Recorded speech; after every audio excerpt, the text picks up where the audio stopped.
town sky, Lake Erie wind, old scar stitched in a second skin. We were raised on cold and fight, every heartbeat red and white. Echo in the boards, crowd breathing fire, names on the glass like a funeral pyre. This is our house, this is our sound, from the Cleveland concrete of gold. Let's go crunch, screaming till your chest caves in. Cleveland loud, we rise again. Red and white in the blood we punch, from the first face off to the final crunch. Turn the volume past the pain, Ohio hearts in the heavy rain. Every head, every rush, Cleveland lives in the let's go crunch. Let's go crunch. We've got stories. Good evening, everybody, and welcome to the Let's Go Crunch podcast, part of the Land Media Group. I'm Ethan Greenberg, and alongside of me is my co-host, Andrew Hagenbaugh. Drew, how are you this evening, sir? Doing really well, man. How you doing this evening? I am doing well, and again, the man behind the scenes, Mike Wilkes, is in the house behind the scenes, controlling everything for us here. Thank you all for joining us this evening. I don't know, it's not June. I can't think right now. Drew, the matinee down at the Wolstein Center. I guess what were you thinking today? The Crunch took on Fort Wayne, the Summit City Sentinels. It's been some brutal weather. How was the crowd today? You know what? It wasn't bad. I know there was issues. I'm sure you saw the post on their personal page about it being cold in the arena because I think some of the heating went out. So it was freezing in that stadium. It was just as cold as inside it was outside. But you know what? Everyone came in, everyone showed up, they powered through. And you know what? As the game came along, everyone kind of warmed up because, a lot of body heat going on in there. So it got a little warm, but oh man, look at this. Look at this guy warming up. You are in good form. I like it. I told you that we could have snuck you out onto the field. We saw for Fort Wayne, there were at least a couple players. One person had a number taped on the back of his jersey. Yeah. I don't ask me because I have no reason, no record, no answer for that. I just happened to see it. I saw two guys with tape numbers and I was like, okay. And then one of the guys' numbers fell off. So you put on just the warm-up top and just said, I'm just going to wear this and be done with it. Okay. All right. Maybe it's some budget concerns there, but hey, everybody powered through, you played through it. And that actually is interesting. The fact that you're talking about the temperature in the building, I would wonder how much that impacted the play. I mean, certainly running in the cold. I mean, look at this. Look at it with a hat on inside. I mean, this is crazy. Do you think it all impacted the play, or was it not so cold that it would have made any difference? Oh, you could feel the difference. Whether you were on the field, wherever, you could definitely feel the difference. And I'm sure it did affect some things from the get-go, It could definitely affected Fort Wayne from the jump because how quickly they went down. I'm sure the speed of play from the Crunch was a huge part of that, but also too, when it's cold, you get tight pretty quickly and you could exhaust pretty quickly, especially for me, a guy who has asthma a little bit, you could even just walking around, you can feel my lungs just kind of like, ooh, like it burns a little bit because of the cold air. So I'm sure some of those guys, probably felt the same just for the first little bit before they got used to it. Right. And I mean, for me, I'm an old man, and as much as I like to take walks outside, you start to actually do anything that's intense. I was out shoveling snow this past week, trying to clear up. We had a winter storm down here. We had ice, sleet, snow, the whole deal. But man, my chest was pounding in that cold air and everything. And I remember back in my day in gym class, and I had a first period in high school. So we're talking like 7 a.m. and they got us out to run the mile. And I'm like, are you kidding me, dude? Are we serious? What am I learning here by running the mile? What is this really showing here? I don't know. But for those of you who didn't know, the Crunch, a winner today over Fort Wayne, Summit City Sentinels by a score of 13-8. before Fort Wayne even had an opportunity in my eyes to blink, Cleveland was up 4-0 just about 8 minutes into the first quarter. And at the end of one, it was 5-1. It was just crazy Yeah. that they went up so quickly and just ambushed them. And there was no real coming back from that, even though the final score was a lot closer than that early burst would have had you thinking. Um, I mean, when you saw them come out and jump on them right away, do you think that was just a bit of a kind of a motivating factor? The fact that they've had a couple of tough matchups in recent weeks. They gutted out the win in Pittsburgh and the last home win over Chicago.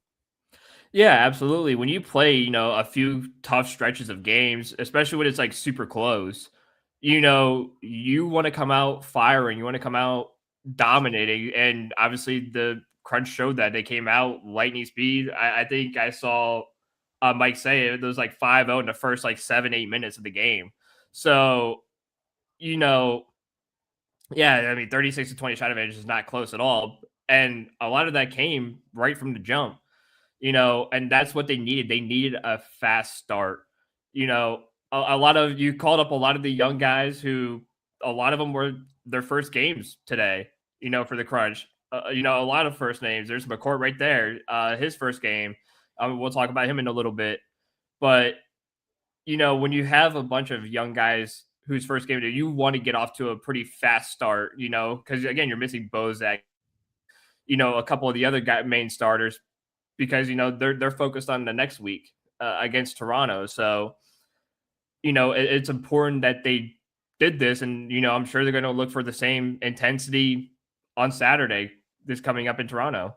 Exactly. And I misspoke. I said that the last couple matchups I had mentioned Pittsburgh, but I said Chicago, but I meant to say Lansing. Yeah. So their last time out a week ago, they defeated Lansing 10-8 in a battle. And then today, Fort Wayne, they win 13-8. But the first time these teams met on December 20th, the Crunch defeated Fort Wayne 18-2. I was texting you guys during the game and saying, I want 20. I want 20. And don't worry, Kevin. First of all, thanks everybody for tuning in and Yes. joining in. Yeah, McCourt, don't worry. It's all good, Kevin. We got you. We knew who we were talking about. In today's action, we get out to the 5-1 start. Yeah. At the end of the first quarter, and things kind of slowed down, and we were ahead 9-3 at halftime. It wasn't even until late the second half of the third quarter, about the first 8 minutes, it was goalless. And then in a period of 1 minute and 40 seconds, the Crunch tacked on 3 goals. And at that point, it's 12-3. Fort Wayne's done. They were toast, even though they kept battling the whole way through to pull it to only a 5-goal loss. They were down 12-3, and it was out of hand at that point. But you got to give credit where credit is due. As Mike from the UK, who's commenting, the 36-20 shot advantage for the Crunch, lots of great saves. Yeah. For both teams' goalkeepers. Fort Wayne's goalkeeper really had his work cut out for him. Stopped a shootout goal, a penalty shot. Made some other fantastic saves to keep the Crunch from adding on even more goals. So it was really, in as much as the Crunch had control of the game, Fort Wayne didn't give in. They didn't fold. No, not at all. And when you're a brand new team in this league, you want to show some fight. You don't want to show you're weak whatsoever, because then teams aren't going to take you seriously. Then you're going to start continuing to play poorly, and you're not going to have no belief in yourself or in the team.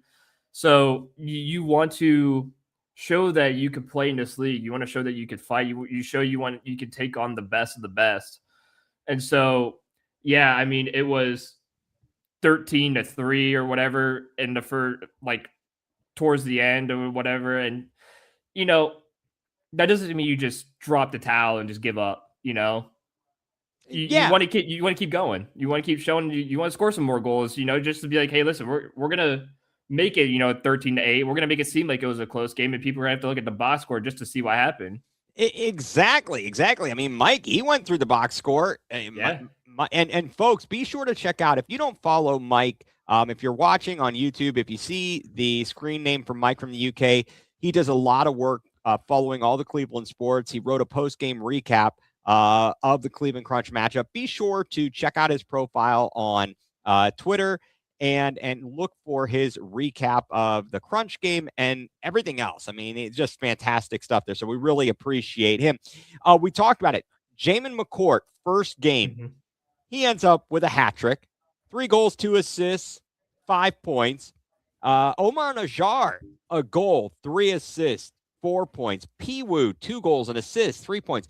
Let's see. And the other person who had multiple goals was Giannis Schmidt with 2 goals. So, I mean, there was a lot of spreading the love around. They're spreading the love around. And who was it that got that amazing header in, I think, the third quarter? I Uh, want to say it was Giannis who got it. I If mean, I remember correctly, I think it was Giannis. it was just a phenomenal play. I mean, and even Kevin Arnold on the broadcast was giving the ESPN top 10 sound effect there because it was a phenomenal goal. Certainly, Cleveland had many of them tonight. So overall, I guess what were your takeaways from, as you were there in person, what were your takeaways from this win? How did the team look? We are halfway through the season now. It's a 12-game regular season.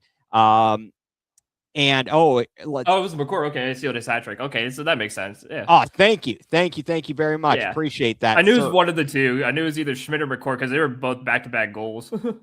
Right. So what was your overall takeaway? And again, like I was saying, we are halfway through this Yeah. regular season, 6 out of 12 games. And of course, the battle for first place next week north of the border. Yeah, like I said earlier, the fast start really helps. And it almost seemed like, just to even recap the season a little bit, just to start the season, it looked like it was going to be a year where it's like, what, we're just going to steamroll everyone. We're just going to win by almost like double digits every game. And then obviously, the last few games, it was a lot closer, a lot tighter, a lot more physical. So, yeah, I mean, just especially just coming into tonight, it's important to get that fast start. It was important to get the younger guys going who just got here. So, like Jamin McCourt and a few others, it's when you look ahead to Toronto, they're going to give you absolutely. I mean, you're the two best teams in the league by far at 6-0. So you're going. It's going to be a bloodbath, essentially. So you have to, again, just like tonight, you want to start off fast, and the Crunch love to play quick. They don't like to slow things down. They like to keep things moving because they know once the moment they slow down, that's when they start giving up goals. So I think the keys for obviously Saturday is to just get back to that fast start and just do what you did for the whole season. Just play your game. The Crunch are their best when they just play they just play simple. They play their game. They play quickly. You know, they play. They just play off each other so well.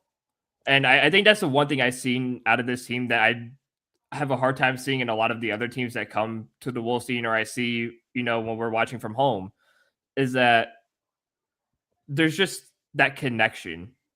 And it's the same with Toronto. Toronto's got that same connection. A lot of the both these teams have the same players from the last couple of years. So, when you build a rapport like that, everything's just smooth flowing, and it's just so hard to stop that. Yeah, one thing that I noticed, and again mentioned on the broadcast, they weren't doing so great Mhm. on the set pieces. Yeah. Yeah, the set pieces looked pretty rough. Obviously, we missed a penalty shot. Sometimes those are things you have to put into the back of the net, or you, at least as a player, you want to put in the back of the net. Um, and they just didn't defend the set pieces all that well, really either. And there's going to be some days where that's going to happen. So it's just it's just something that you have to work on going into the week. Be like, hey, listen, we were terrible at set pieces, so we got to really hammer these down, start defending these pretty well.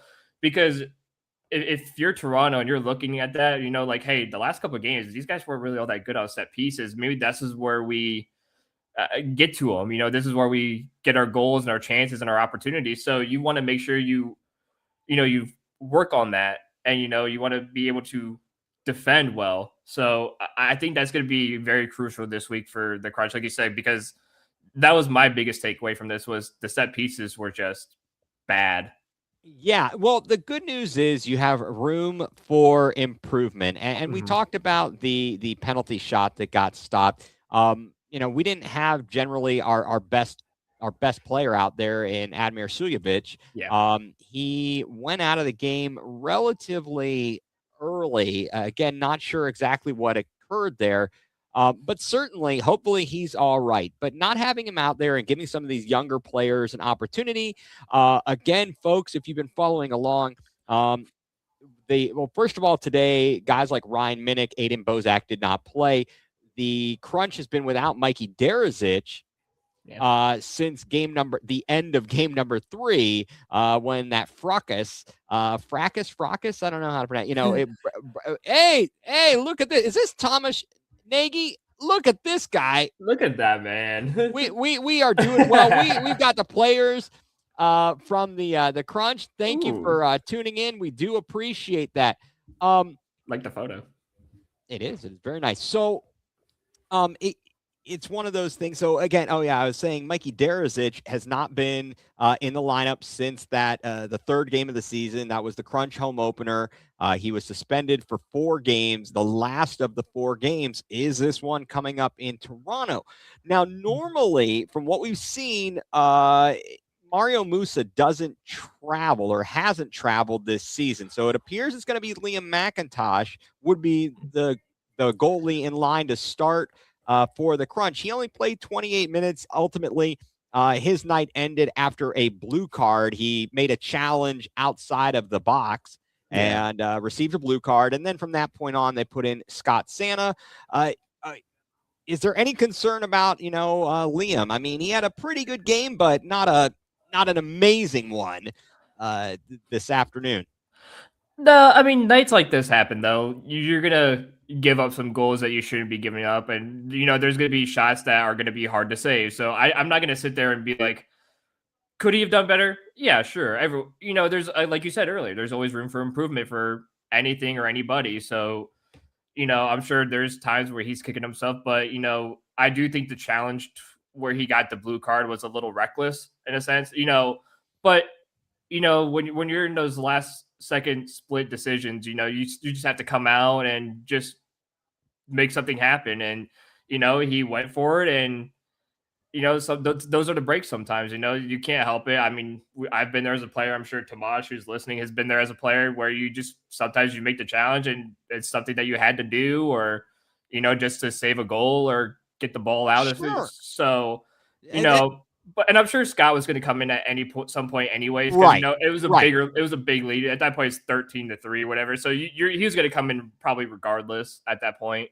Yeah, agree. Definitely agree. I did notice there was some sloppy play at the back. We gave up a couple of soft goals, just to kind of, I credit where credit is due for Fort Wayne pressing up and not just letting us piddle with the ball on the back, but gave up a couple of easy chances that you would like to not do that going forward. So today, big win, another win for the Crunch at the Wolstein Center. Tomasz, thank you very much. We appreciate it. Appreciate that. We're going to need you on. We're going to need to have you on, so we'll have to work something out and get you on here. Really do appreciate you tuning in. So the Crunch are winner today, 13-8. And before we move forward, and again, you've kind of hit on what's coming up next against Toronto, but just to talk a little bit about what's going on around the league. This weekend, kind of a light schedule. On Saturday, that would have been yesterday, let's see, what do we got? The Amarillo defeated Las Vegas 13-4.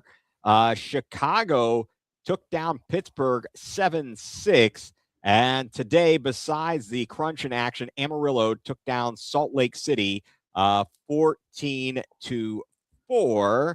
And if we take a look here at the standings, and this is where I was going to go with it, as Cleveland and Toronto will be duking it out for first place in the North Division. Cleveland and Toronto both sitting at 6-0 overall.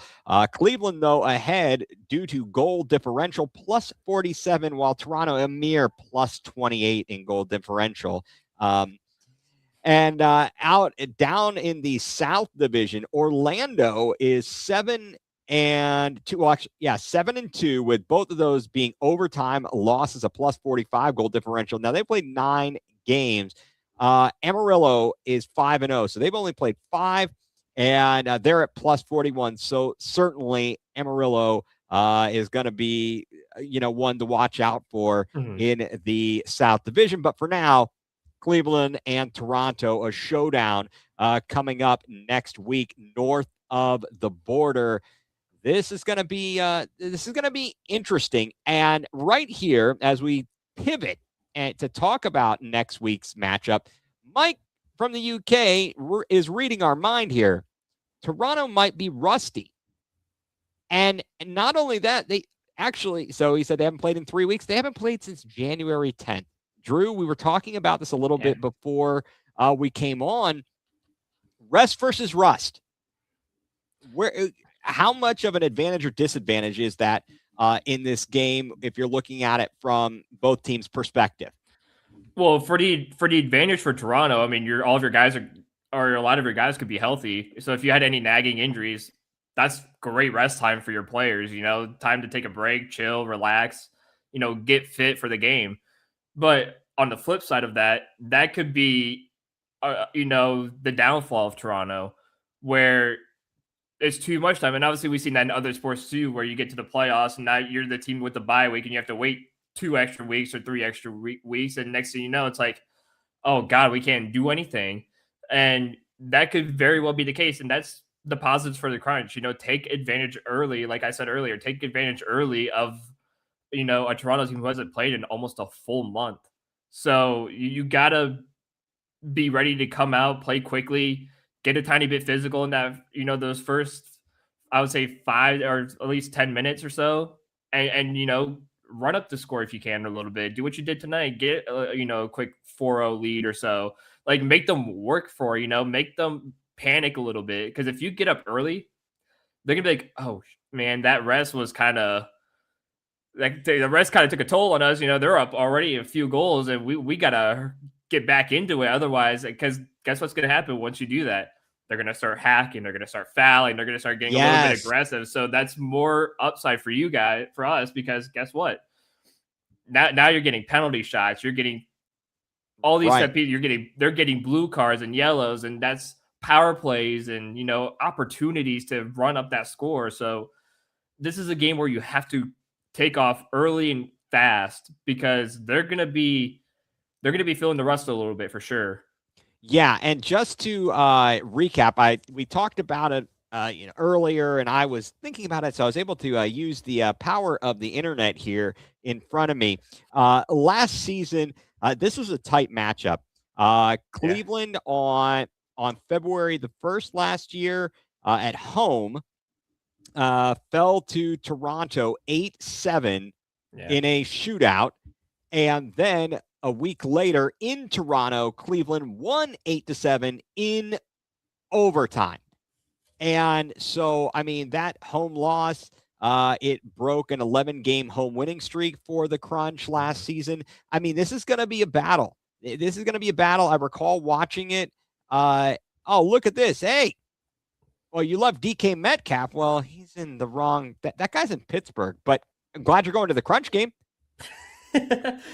That's a positive, going to the Crunch game, but not the picture. Yeah, exactly. Oh my, that's hilarious. Now that I see that, it's the fan incident. Oh my, you know what? I don't know if I should hug that guy or punch him in the face for like not being out there and then the Browns winning that game. I'm not sure about that. But yeah, so I think that this is going to be a tough matchup. I mean, you can look at their record and you're thinking, oh, well, that should be tough. But I'm here to tell you, if last year is any indicator, we are in for a great show. In the first of two matchups with Toronto, the Crunch will be at Toronto next week on Saturday, February the 7th. The return matchup will be on March 14th at the Wolstein Center. Okay, so all right. Well, we'll catch you a break here. I love DK Metcalf. We appreciate since you like the Crunch. Well, you're all right with us. Yeah, you're all right with us. That is fantastic. Thank you so much. I don't know what is up with the scheduling. Again, it's a bit quirky, Mike. Thank you for the question on that. I really can't tell you. It may have to do with travel. I think that's the biggest thing it has to do with. It's probably like travel and make sure everyone's able to actually field a team, and because again, this is a professional where they're making loads of money. And, they can the budget. Yeah. So they gotta these guys have full-time jobs, families, kids. They gotta work around that a little bit. No, they do. They absolutely do. As we talked about, last week, with our guest, Jacob Roberto was on, Yeah. and we were talking to him about having, other jobs and how much and how people really need to appreciate what they do when they're, busting their tails out there. So yeah, the Crunch, for those of you who are wondering, the Crunch are going to be on the road for the next two. They will be at Toronto. They will be at Rockford on February 14th, Valentine's Day. So, a great Valentine's Day evening to sit home and watch the Crunch. There you go. That seems like an excellent plan for somebody. I guess I'll be doing that. I think that'll be my evening. I don't know why they started before the Crunch. You'll have to talk to the people at the MLIS, Mike. Then the Crunch is home to Pittsburgh they return home on February 21st before a trip to Chicago on March 7th. And then the Crunch closes with a back-to-back. Now that's kind of an interesting schedule, scheduling feature right there, Drew. They will play March 14th and March 15th. On the 14th is against Toronto, the 15th against Rockford. That's going to be tough because they're going to get a battle against Toronto, and then they got to turn right back around and take on Rockford. Yeah, and if I remember right too, that Toronto game is like a 7 p.m. game, and I think the next day is a 2 p.m. game again. So that's a quick turnaround. It really is. Talk about not having any time to really recover. Nope. I mean, as far as we know, we need to do load management if we're talking about the like the NBA and stuff. So yeah. Oh, now that's interesting, Kevin. He's talking about the Las Vegas game. Better get some lights in their building. Now, I think the games are they being played at the Orleans? I believe so. I believe that's where they are, is the Orleans. And I don't know if that's where they play their games, but the Orleans is a casino, an old school, like ancient casino, basically in Las Vegas. But I'd have to look at that. That's interesting stuff there. And yes, Mike, both of those last two games are at home. And yes, the schedule is terrible, but we are here for it all, Drew. Oh, for sure. I'm here for it. We're here for it. This is what we do. This is what we do. This is great. And look at who showed up today. You tell us who that is, because you know this guy on the left and on the right there. Yeah, obviously on the left is our good friend Ryan Ruiz. And obviously on the right, if you're a big football fan, especially, a Cleveland sports fan, and and if you're a Saved by the Bell fan, this is the legendary Bob Golick.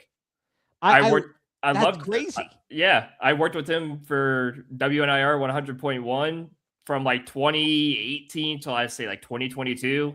So close to 5 years working with this man right here. So it was awesome to see him again tonight. Yeah, you sent me that. You guys sent me the picture. I'm like, I'm looking and I saw the hat NFL alum, and I'm like, wait a second, is that Bob Golick? It is indeed Bob Golick. That is amazing. Bob Golick.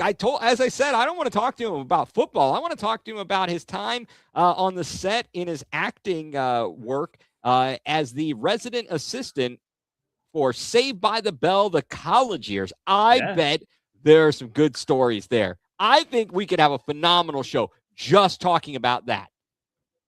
Yeah, you were just reminiscing about that over here. Oh no, Mike said who? Well, Mike, okay, you're laughing here. Now, if for those who don't know, all right, let's if you have any younger fans, Bob Golick. Oh, he's never heard of the show. Okay, so there's okay. That's all right. different. Okay, that's different. All right, I was gonna say there was a show, Mike, and for anybody who doesn't know, in the 90s called Saved by the Bell. It was on Saturday mornings on NBC, and then they did a follow-up to it. They were in high school in the original. They did Saved by the Bell, the college years. As the students went on to college, and Bob Golick was the resident assistant. So he was on the set. And again, I would love to just have a conversation with him about that, because I bet there are fascinating stories. Oh, I do. You know what? I never asked him about it, but he did tell him some really good stories when I worked with him. Some really good stories. I bet. Oh, Angel, thank you for tuning in. Angel, also one of our supporters here, part of the Land Media Group. Love Angel. I'll always appreciate the support and getting us together to do this podcast. Absolutely. So, Drew, any closing thoughts here? Are we all good? Yeah. Yeah. When do I get my jersey? Do I get to play in Toronto? Those are the big questions we need. We might have to research that. We might have to research that. I think what we're going to have to do, we are going to have to go. We're going to have to go to Las Vegas for the playoffs, and we won't take any luggage with us because we'll be carrying the trophy back home with us. Absolutely. I think that's the way to go. All right, Drew. Well, thank you so much, everybody, for tuning in tonight. Once again, want to thank our man behind the scenes, Mike Wilkes, always doing a great job there, putting up all the graphics and the pictures, and Drew and Mike at the home games, getting all the pictures and interviews. Just amazing stuff. Thank you both very, very much for that. And yes, well, that's a good question. What's the best thing about being 6-0? 6-0? Let's go 7-0. Heck yeah, Mike. Heck yeah, Mike. Yes, sir. All right, so for Drew Hagenbaugh and our man behind the scenes, Mike Wilkes, I'm Ethan Greenberg, and you've been tuned in to the Let's Go Crunch podcast, part of the Land Media Group.